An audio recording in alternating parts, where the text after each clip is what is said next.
Greetings and welcome to another edition of the Monster's Den.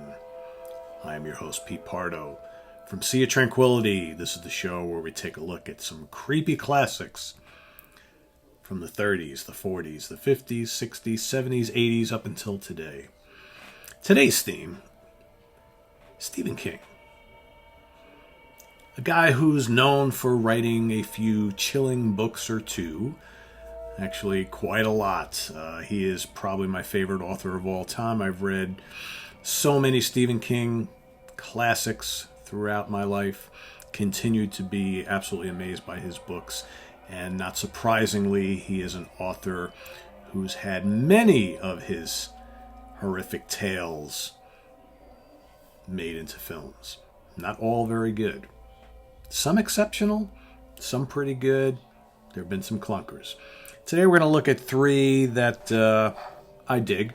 So actually a lot, where I'm probably going to do a multi-part series here on the whole Stephen King film adaptation topic. But for today we're going to start off with three. I just randomly picked three that I enjoy. As always, before I do these shows, I like to re-watch these films, no matter how many times I've actually seen them. I like to go ahead and watch them again so I can talk about them fresh. So we've got a Stephen King film adaptation trilogy of terror here. So a triple feature, Stephen King, starting off with 1984's Children of the Corn. Okay. Adapted from a 1977 short story of the same name.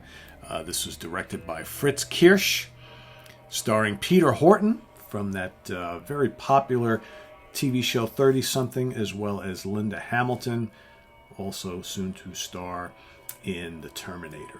And she became pretty famous for doing the Terminator, right? Very young. Here's our two leading actors there.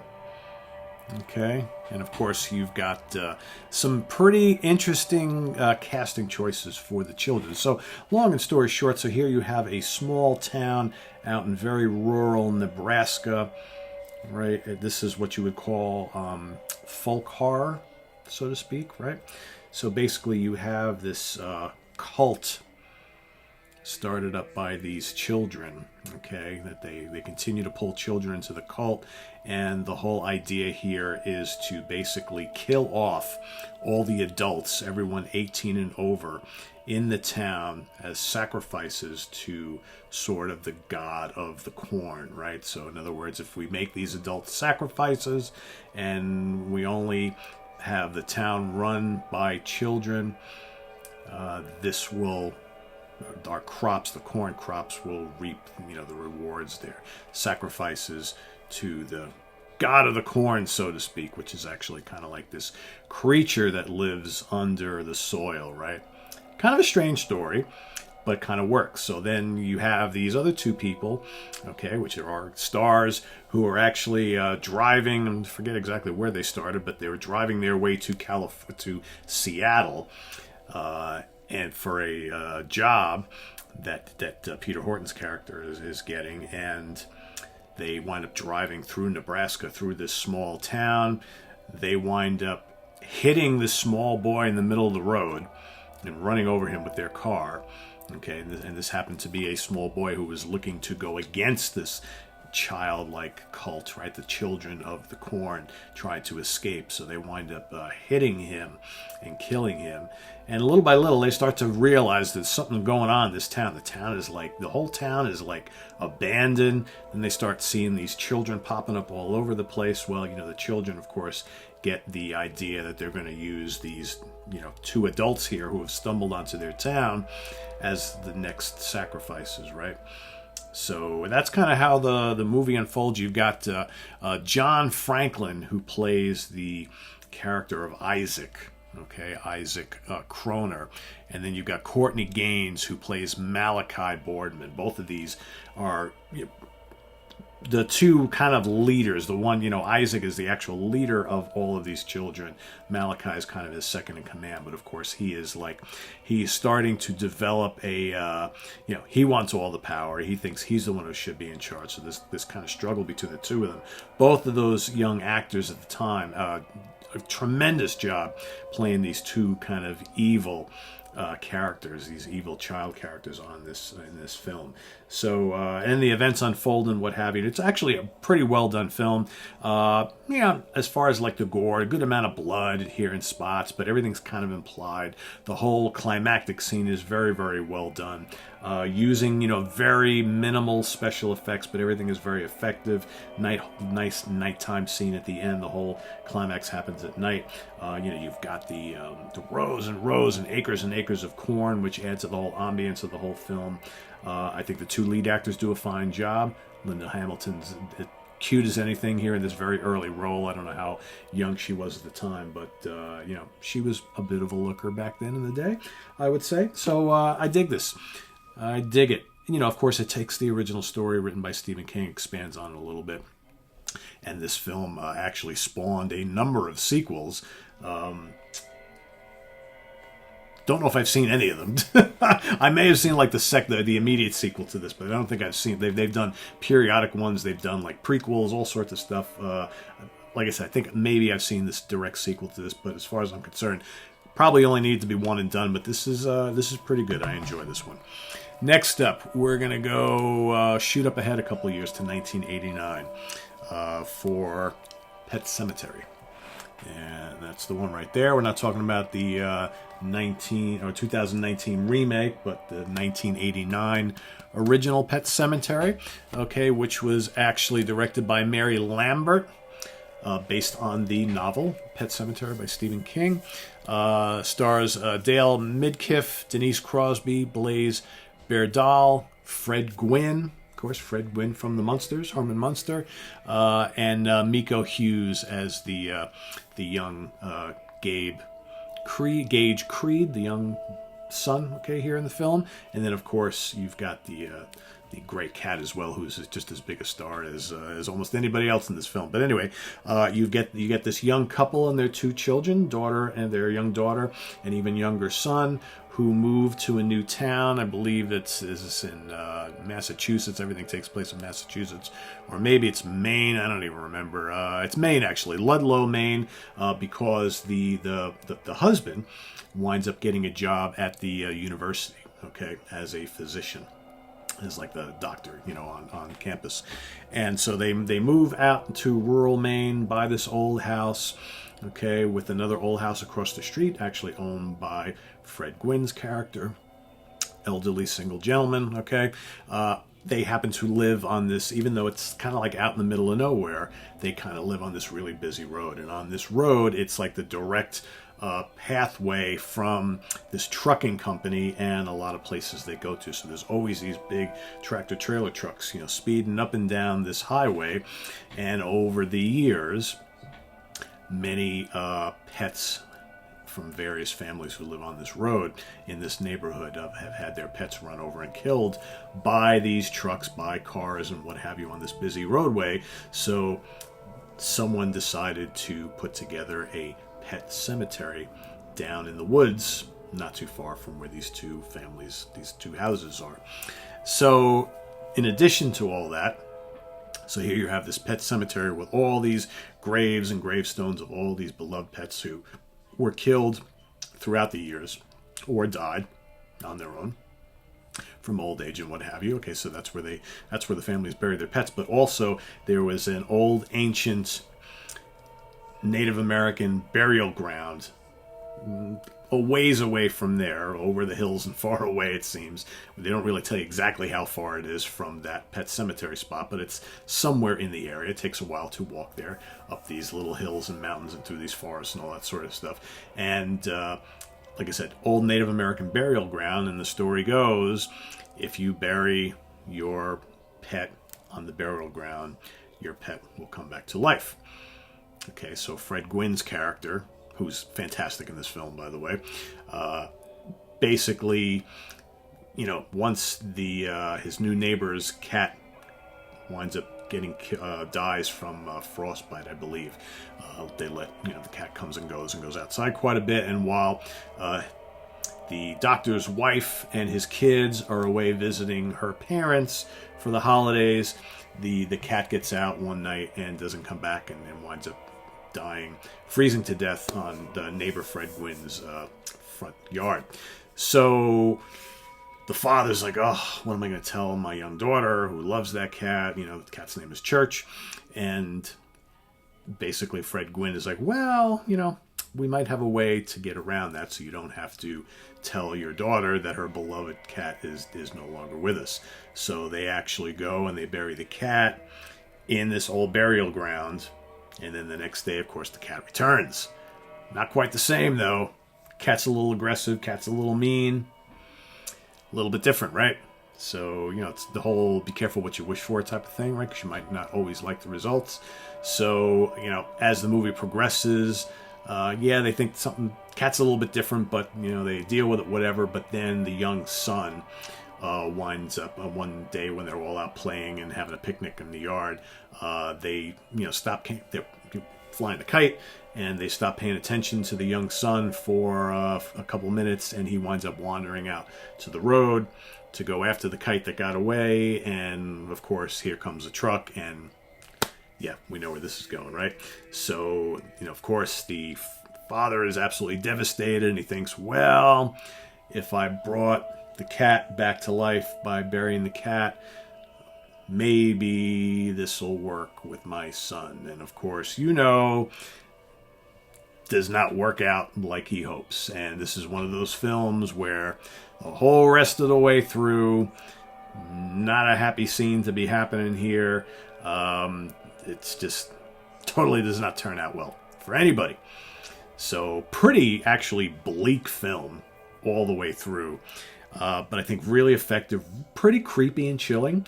And I just think that Fred Gwynn's character in this film is just, he plays it so well. He plays like the old grizzled, local guy, probably a widower, and probably, has been on his own for a while, but grew up there, knows all the local lore and all that kind of stuff, and he's lived it, right? And he just lives and breathes the character, and I think he just does such a fantastic job. And like I said, not a happy film by any means. As far as like the blood and the gore and the special effects, I mean, all very, a lot of these Stephen King films, for the most part, especially the ones from the 80s, very limited as far as what they were using, what they were doing. But I think, the ones that were successful, they made it work. And I know have remade Pet Sematary, which came out last year in 2019. I just recently got this Blu-ray collection. I have not seen that one yet, so I can't compare the two. But I'm sure that one's loaded with CGI and all that kind of stuff. We'll see when I get to it. But yeah, I like the original Pet Sematary. I think it's very well done. It's an enjoyable book. Pretty good adaptation, I think. And so check that one out. I dig it. All right, last but certainly not least, and quite possibly of these three here, I think this is my favorite. This one's from 2007. This is The Mist. All right, so here, we're moving on almost, well, not almost, but quite a few years after the most recent film that I'm talking about today, which is 1989. And this film was directed by Frank Darabont, who had also directed The Green Mile and Shawshank Redemption, I believe, from Stephen King. So this was the first time, and neither one of those two are really horror.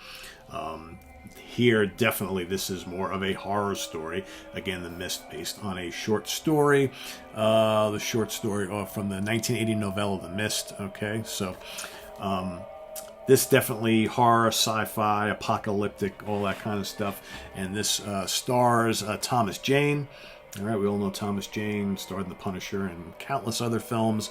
Marcia Gay Hayden, Nathan Gamble, Andre Braugher, Toby Jones, Francis Sturmhagen, Buck Taylor, William Sadler, Sam Witwer. I mean, you got like 3 or 4 people in this film who were in the first couple seasons of The Walking Dead. Right here, you get to see them all together before The Walking Dead. Kind of cool. But basically, how this starts off. Again, this takes place somewhere in New England. Right? I don't remember exactly where. Let's see if I can find that for you here. Brighton, Maine. Okay, once again in Maine, right? It's got to be in Maine because, Stephen King is a New Englander, so almost all of his stories take place in Massachusetts or Maine or somewhere like New Hampshire or something like that. So basically, this community in Bridgeton, Maine, gets hit with this really, really bad storm. Okay, really bad storm. The next morning, everybody wakes up, power's down, and a lot of places in the town, trees are down, all this damage, blah, blah, blah. So, a lot of families are kind of cleaning up, and the next day they're getting ready to go out and get supplies, get some things they need to, either food supplies or stuff they need to fix things, all that kind of stuff. So they show you these two neighbors. Okay, and that's Thomas Jane's character and his neighbor. Thomas Jane and his wife and child, they're, looking at the damage. His neighbor's, one of his trees falls on Thomas Jane's little boathouse, also on the neighbor's car, so there's a lot of damage there, so they're talking, whatever, and the neighbor says, you going down to the store, I could probably use a ride because the tree's sitting on my car. So they go together with Thomas Jane's character's son. The wife stays home. They go into town to this kind of like department store, right? And it's a small town, so everybody's there. Everybody's there. Everybody knows each other in this small town, and everybody's going to buy some things, whatever, all this kind of stuff. And lo and behold, after a few minutes of people saying hi, how was your damage, all this, that, and the other thing, one of the other neighbors, someone of the local, comes running into the store, and he's got blood on his face, and he's like, oh my God, this mist, there's all this stuff going on, I just barely escaped, everybody's, don't go out there, and they're like, what's going on? Next thing you know, this like mist just starts to envelope the parking lot and surround the whole store. And they're like, what's going on here? What's going on out there, right? And so there are some people like, I don't know what's going on, but I got to get out of there. I got to get out of here. I'm not going to stay here. So a couple people start going out there. The older guy, who's from The Walking Dead, by the way, he's like, don't go out there. They go out there. What happened to them, right? So, eventually they go into the back in the warehouse, right? They open up one of the bays, and they're out to see if they can see what's going on out there. A handful of people that are in the store, and these tentacles come in, right? And wind up killing one of the young kids who works at the store. And, that's a crazy scene that they wind up chopping off one of the tentacles. And it's sitting out there in the back in the warehouse. They lock everything up. They go back in. And here's where it gets crazy. Because they're trying to tell everybody who's in this store. Everybody's kind of hunkered down in the store. Nobody really knows what's going on, what this mist is. But other than what they've heard, they're just kind of like, I don't know. And so they explain, the guys who are in the back fighting this giant octopus tentacle creature, whatever. They're trying to explain to all these people in the store, and there's probably like a good 50 people in the store, at least I would think, about what's going on. And then you have like, a bunch of the people are like, what? Tentacles? What are you talking about? Come on, this is the real world. There's no way that anything is, that all this can be explained. I don't know what you're talking about. But meanwhile, they're saying, the boy just died. We've got a piece of the tentacle in the back, whatever. So they wind up taking the store manager in the back to look at the tentacle and see all the blood all over the place. And he's like, and he was one of the non-believers. And now he's like, so he comes back in, he goes, yeah, we have a situation here. Something's really wrong. But throughout all this, you have, and especially Thomas Jane's neighbor, all right, who is one of the people who's like, what, this is all BS. All this can be explained. There's no supernatural stuff going on here, whatever. And then you got Marcia Gay Hayden's character, who is this like, this Bible thumper, who's like, the will of God and all this kind of stuff. So here you have like all these divides. You've got the rational people who are listening to the people who said, we just witnessed this. Okay, you need to believe us. You've got the people who are like, that's not scientific. That's not explained. Whatever. We're not gonna believe that. That's you must have been delusional, whatever. And then you've got the religious fanatic who say this is the will of God. All this kind of stuff. So you've got all these divided groups now starting to form in this store. And then you have some that go out. They decide, they're like, we're leaving. We're going to go out and get rest. We're not going to sit in here. Of course, we know what happens to them. And then, little by little, you've got all these creatures start showing up outside. These giant insects and flying things and all sorts of other crazy sorts of creatures and monsters are just popping out of the woodwork, right? But meanwhile, the main focus of this film, yeah, we've got all these crazy beings and creatures and monsters coming out of the mist, but it's the real focus of the film is what's going on in this store. And it's funny because you watch The Mist today in 2020, where you see things like, COVID-19 pandemic and all this political stuff going on and all this, a lot of issues with racial tensions and all that kind of stuff. And people, all walks of society, picking sides, people not listening to reason, people, going on emotion, and people just wanting to believe, going by the scientific explanation for things. And all this stuff that we've kind of seen, especially this year and, even last year, but most, importantly this year. And you watch this film and you're like, man, all these things are going on today, where instead of people working together, okay, as one unit to tackle a problem, everybody has to take a different side and a different stance on something. And instead of working together to solve the problem, we're going to battle each other. So that's exactly what's going on in this film. You've got this large group of people who are fighting for their lives inside this store. All right, with all this bad stuff going on outside, trying to get in to kill them. And instead of them all working together, they're working against each other. And the crazy part is, like, at the end of the movie, where like the Marcia Gay Hayden's character, the religious fanatic, is convincing like all these people that this is God's will and that they need to make sacrifices to these creatures outside so that God will let them be saved, and that these people in like that are following along and say, okay, we're going to sacrifice the boy, we're going to sacrifice this guy, throw them outside the doors to the creatures, and hopefully then we'll be okay and we'll be allowed to escape here. It's crazy stuff, but a really, really just cool movie that moves along very, very quickly. Really good acting. Pretty good special effects. All the creature effects, I think, are really, really well done. And it's just when you just think about the whole concept of the thing, it's like, it's kind of chilling. Imagine if something like this happened. But like the best is like saved for last. I mean, the ending, I'm not going to give the ending away, but the ending is like so bleak. And, the whole final scene is like, ugh, I can't believe that, they had to go through this. And then what happens after that, and you're like, and apparently I read up on this, and obviously the ending of the film is a little bit different than the ending of the story, Stephen King's original story. And the director went to Stephen King and said, we'd like to change things up just a little bit for the ending, and here's what we would like to do. And Stephen King, usually who has final say in a lot of this stuff, was like, I like that idea. I think that'll work well. And I think the ending works really well, although it's kind of not what you'd expect at all. And it's just like, oh, man. So I'm not going to give it away because you should see it. But that's The Mist.